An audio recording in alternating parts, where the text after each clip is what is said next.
Hello, this is Nigel Allen Herbert, Vice President of Craft. And I'd like to thank our many members and YouTube subscribers for your support, love and donations of all kinds. We appreciate your support, and this support allows us to keep the work of Craft growing ever more.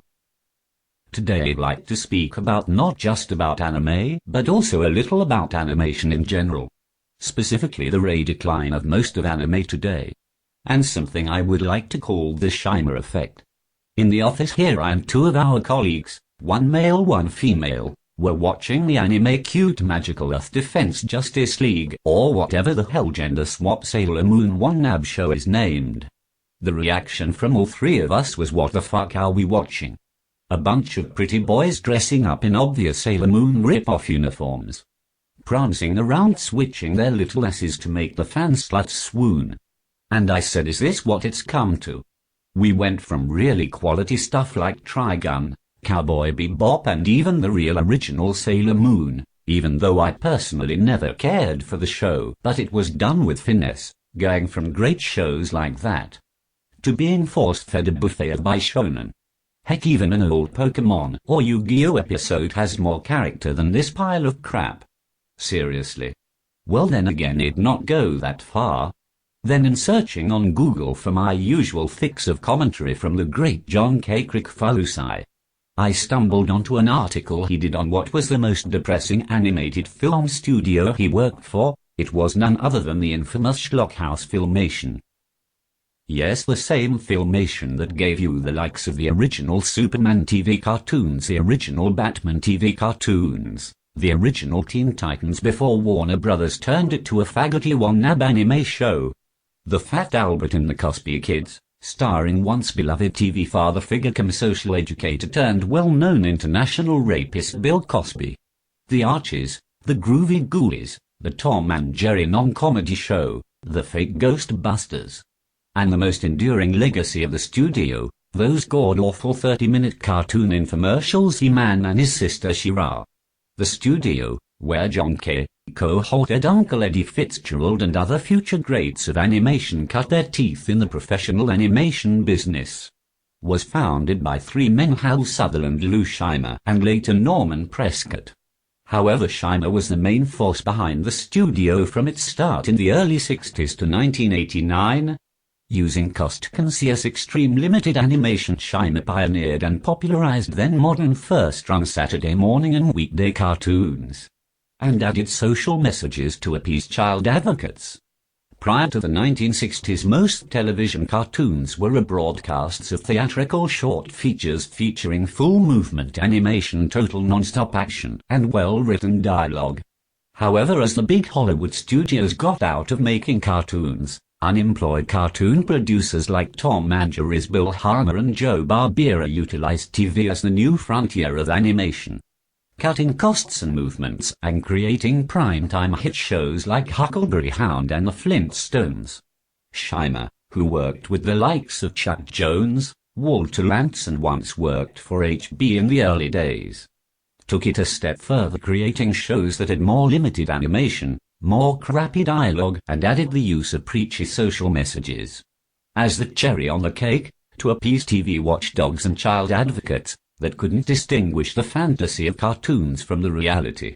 Moreover, this is also where the use of fan service was used to covertly sell sex to the young whippers of the day, all at the sacrifice of plot, character development and true action, all of which died during the dominion of masters of suspended animation like Lou Scheimer, Hanna-Barbera and others. Thus you had the worst of both worlds nadir of animation of the early to mid-80s, led by He-Man, She-Ra, G.I. Joe, the original My Little Pony, Jem, Smurfs, Snorks, Popples, Pound Puppies, Dungeons and Dragons, the countless shitty video game cartoons. Nothing but an acid trip full of sugary cereal fan service for the kiddies, whom themselves by the late 80s were saying, what the fuck are we watching? Smart animators like Ralph Bakshi and John K. knew this, and they went the path of most resistance.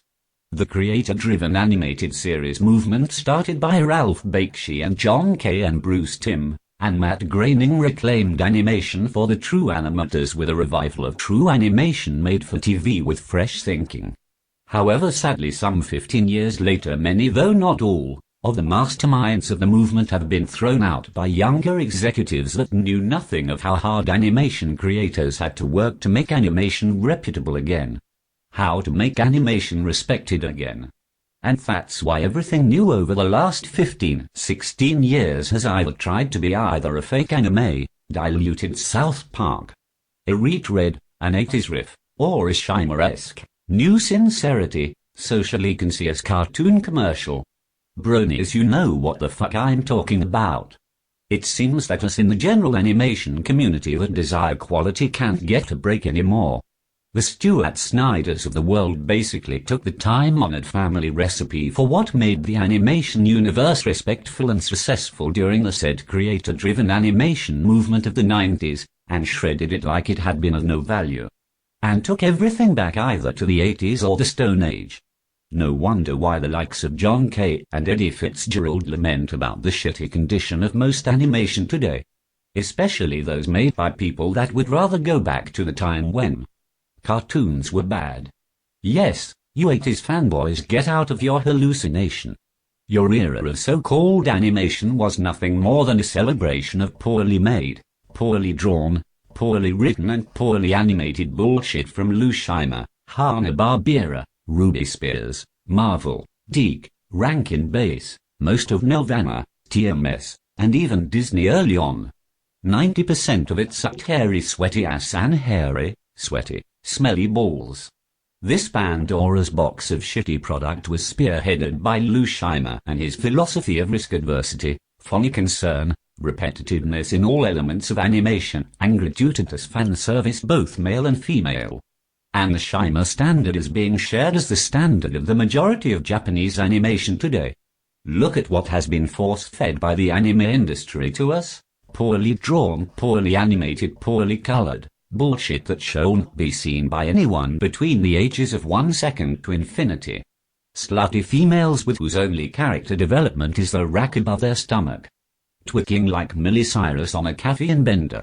Or worse, hip switching by shonen, more like bisexual shonen prancing around doing as dances and wearing women's attire.